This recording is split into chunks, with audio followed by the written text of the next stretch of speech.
Sony Alpha 1. Let's do it.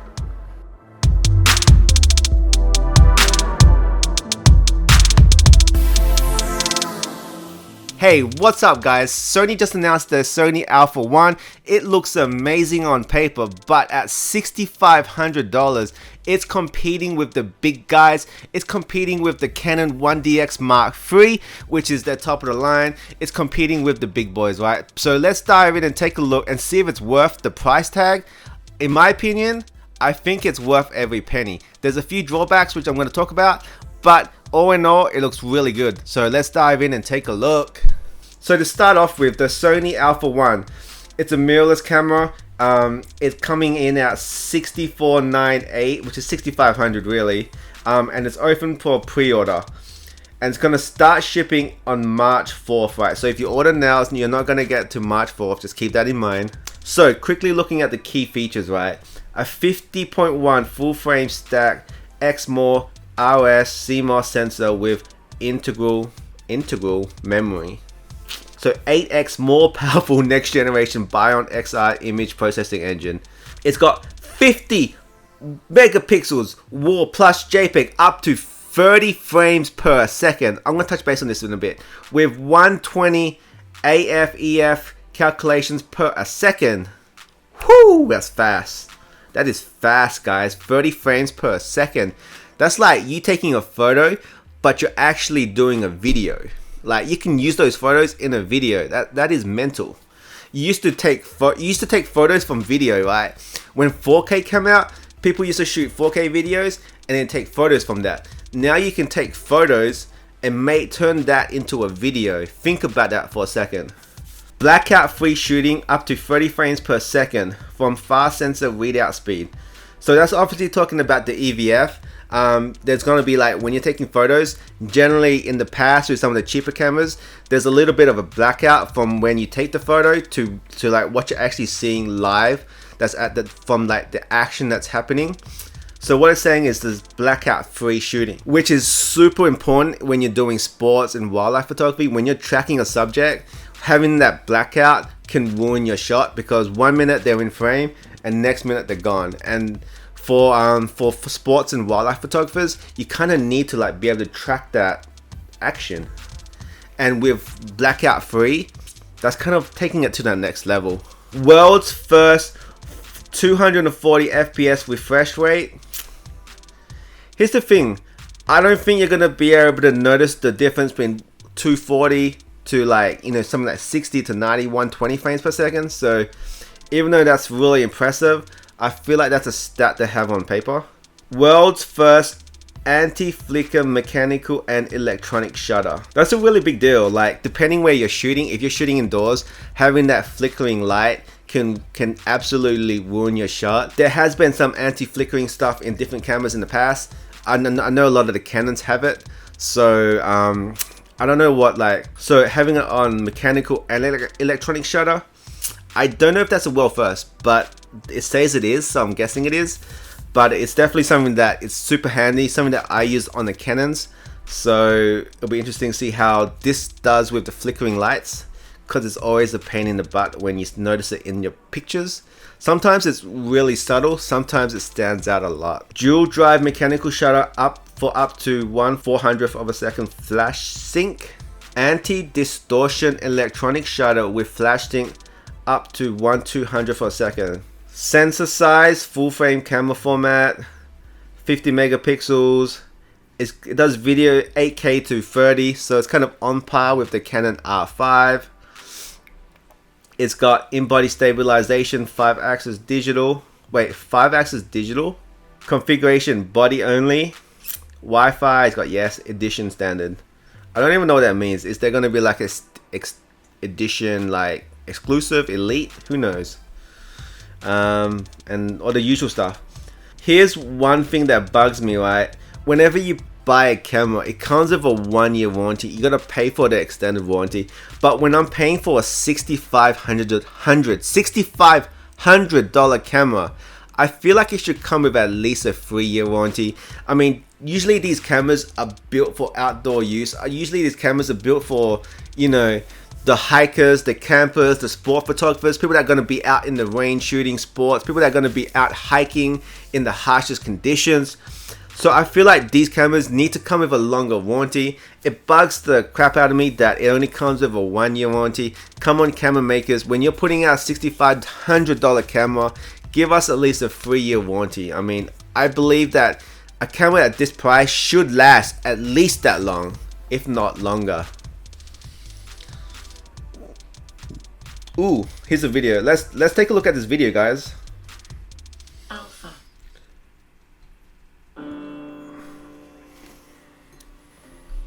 8K HDR. Ooh, that looks pretty. I really don't know. I've been there. I love Japan, guys. Japan's one of my favorite places to go. 100%.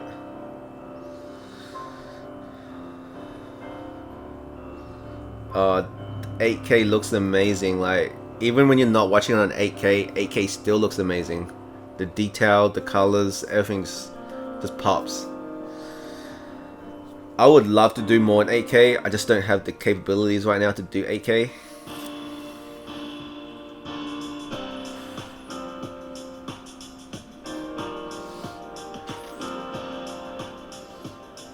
Here's the thing, when you're shooting 8K, the detail is crazy. You can see all the details in her face. Like, even though I know she's got makeup on, but like, you gotta be really careful when you're shooting 8K because you can see like the imperfections in her face, the details. So that's one thing you gotta note when you're shooting like higher quality videos. You gotta be really careful. Like, you gotta pay attention to the little details. But it does look amazing. Like, the video quality looks amazing.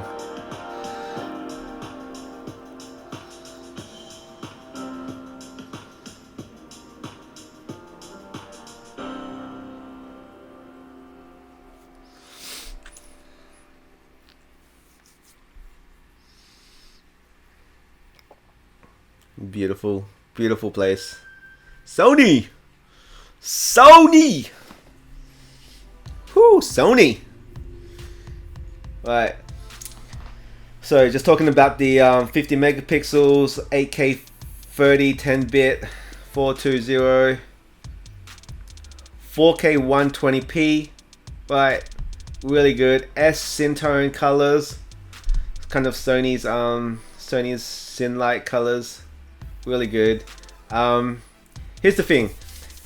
It's got 50.1 megapixels full frame stack XMOR RF CMOS sensor, right, with integral memory. So this is really fascinating. This camera shoots 30 frames per second, right? It's 1.5 times the speed of the A9 Mark II, while offering fast, precise phase detection AF.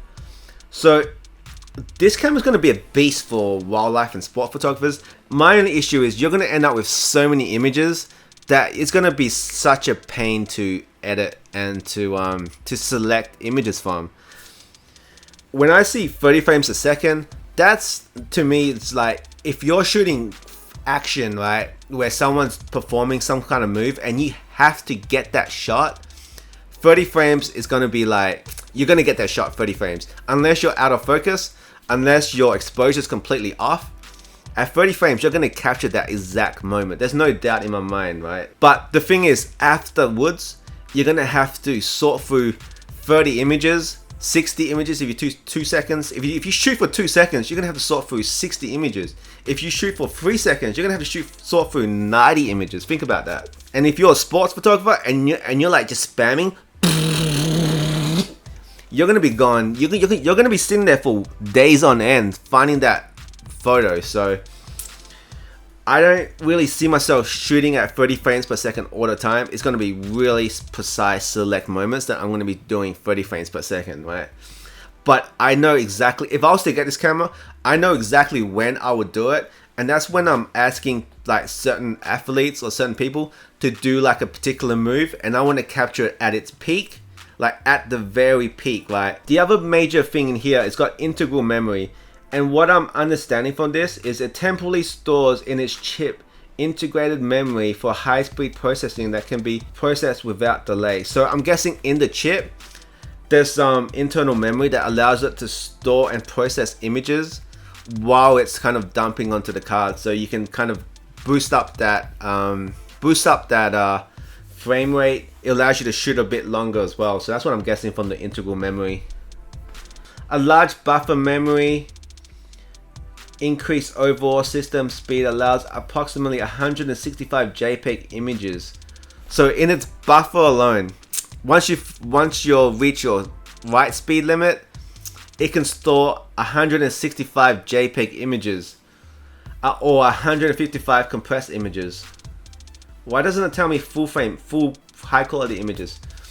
Users can shoot up to 238 full frame compressed RAW images or 400 full frame JPEG images. I'm guessing if you're a sports photographer and you're spamming that shutter like crazy, you're gonna want to shoot JPEG. I don't think you're gonna want to shoot RAW. So having that large buffer definitely is gonna make it game changer. Let's watch this next video. Whoo, the one, Alpha 1. 50 megapixels, 30 frames per second, 120 frames. Zero blackout, yeah. 8K video, finally on a Sony. Ooh.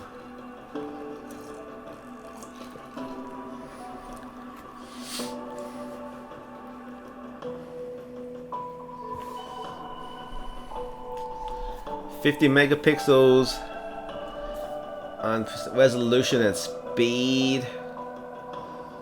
15 stops of dynamic range." That's insane, guys. That's pretty good. That's really good. Has an asterisk though.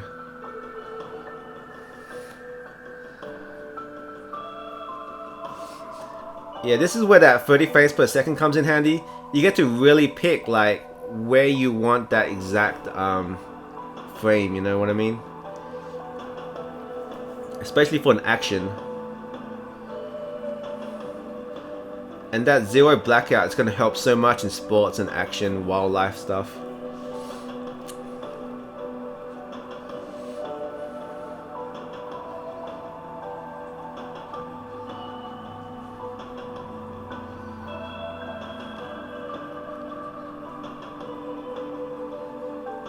Silent shooting.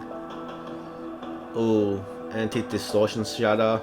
This is the anti-flickering that I was talking about earlier. Can I pause this? So with the anti-flickering, you can see these kind of lines that it creates from indoor light. You see it a lot in indoor lighting. So something that gets rid of that flickering will definitely give you a lot more keepers inside. In the past, what you have to do is you have to kind of look for a shutter speed that kind of syncs up with the light. And it's a little bit of trial and error. So having this mode that allows you to shoot at different speeds, different shutter speeds, will definitely help you get a lot more keepers, in my opinion. Wide AF. Whew, that's a lot of AF points. I don't even think anybody needs that many, honestly. Real-time tracking. Oh, that's good tracking. IF. Real-time IAF of all birds. That's mental. Animal IAF.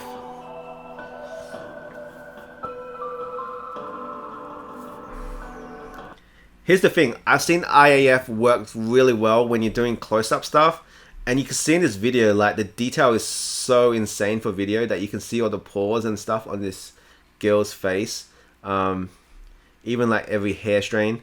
But the thing is, like, do you want that much detail? Is one thing you got to consider in your video.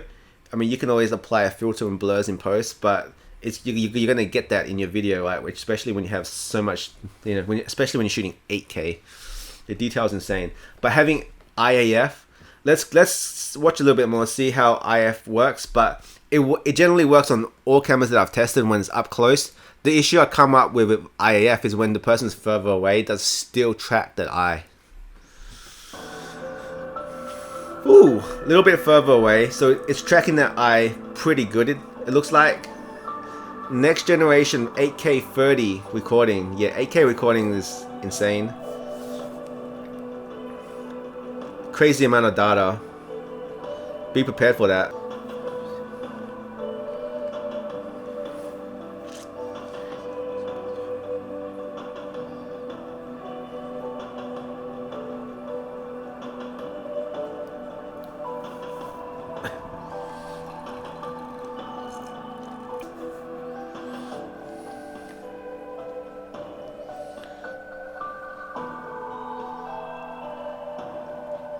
This is definitely kicking Canon in the booty here, saying effective heat dissipation, hope that's how you say it, for extended video recording. So everyone knows Canon had overheating issues in the R5 and R6. So this is definitely taking a jab at them. Yeah, just saying hopefully it doesn't overheat.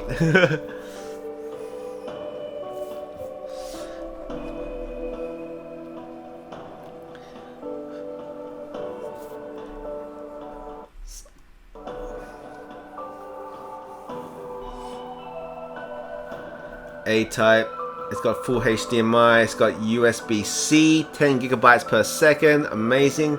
It's got Ethernet,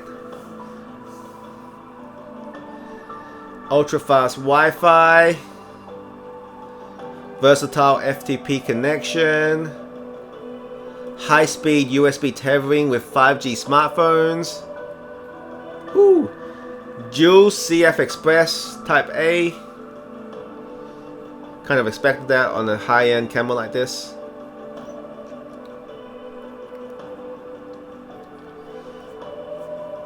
Magnesium alloy.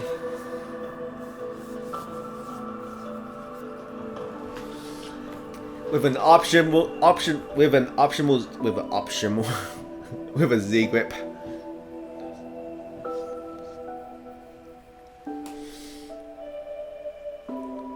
$17 customizable keys, crazy.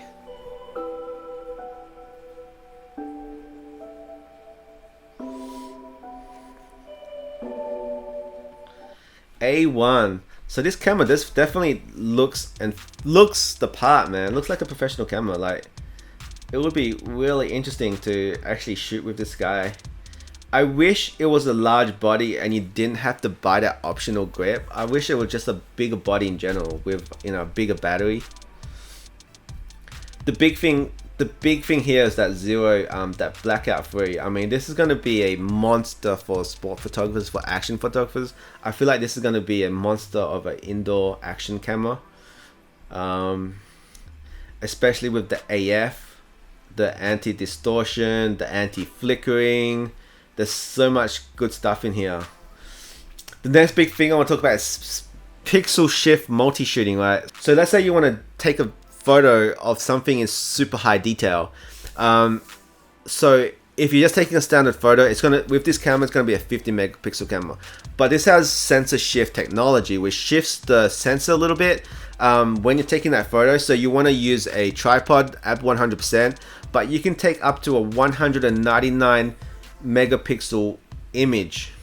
Think about that, almost a 200 megapixel image. I think this is something that all electronic cameras need to have these days just to stay in the game. I played around with something similar in the Olympus cameras in the past, and it does a really good job. So with a camera that can do 199 megapixels, this is going to allow me to do some product pictures that I've wanted to do in the past, where I had to individually take photos and stitch them in post. But this will allow me to do that in camera, right? And it's going to be so high megapixels, it's going to be so much detail, and I feel like this is going to be really good for those, you know, when you want as much detail as you can in a product. This is going to be that camera. Unless you go into like medium formats where you can get even higher. I think medium format cameras that do up to 400 megapixels with sensor shift.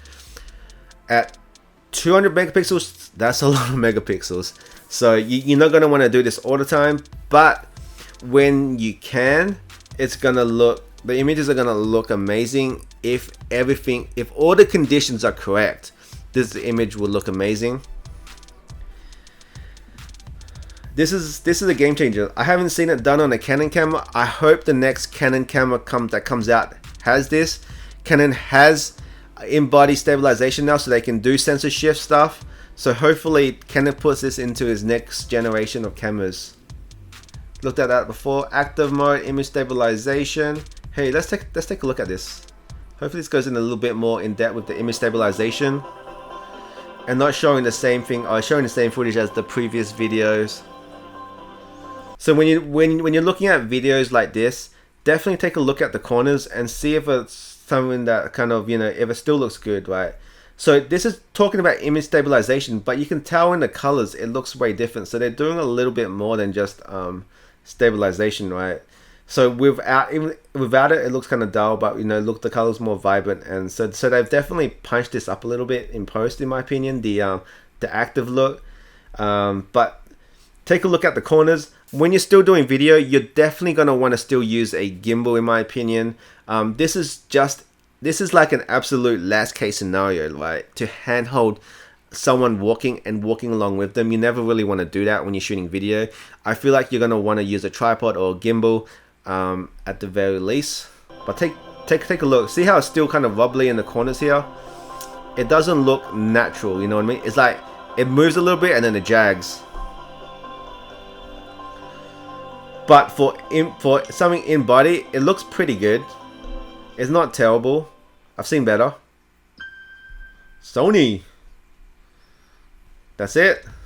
I think this is a big step up for Sony. This is like the first Sony camera that I've seen that is like super high spec, that's made for like video and photo. Like everything in here is best of the best, in my opinion. Like this is the best like camera I've seen. This has got all the good specs. It's got all the best specs. It's got best photo specs, best video specs. There's nothing really bad to say about it, right? So, but until I hold this in my hands, I can't really say this is the best camera. But on paper, it looks so good. It looks amazing. It looks like the best spec camera ever created from Sony, Canon, Nikon, right? Boom! That's it for now, guys. If you guys enjoyed this one, you guys know what to do. I appreciate that you watched it all the way to the end. I know this is a little bit of a long one, but this Sony A1 does look like there's a lot of great specs in here. So I want to go into detail and talk about all the different specs and stuff. This is a great camera. If it's in your budget, I probably would recommend it. You know, if it's in your budget, you're probably like a super professional shooter, so you probably don't even need me to tell you how good this camera looks, because you will know. And yeah, I don't know why you're watching this video, but I'm super excited to see, like, hopefully a lot of these specs will transfer over to Canon. Canon would say, hey, Sony just released this amazing camera. I'm gonna take some of this stuff and put it into Canon cameras. That would be amazing, especially the sensor shift technology. I think that is something that's been around for a while. Canon hasn't done it in any of the cameras, so hopefully now they have in-body stabilization, they can move that sensor around. Hopefully Canon can put that into the next generation of cameras, because that would be a game changer for me. I do a lot of product photography, so you know, so in product photography I want to get the most detail I can, so that sensor shift would definitely help me out a lot. And that's the one thing that, taking away from the Sony A1, I wish Canon will integrate into the next generation of cameras. With that said, that is it for now, guys. I enjoy your time that you spend with me. I'm so thankful that you're watching all the way to the end. Thank you guys for tuning in, and I will see you guys in that next video.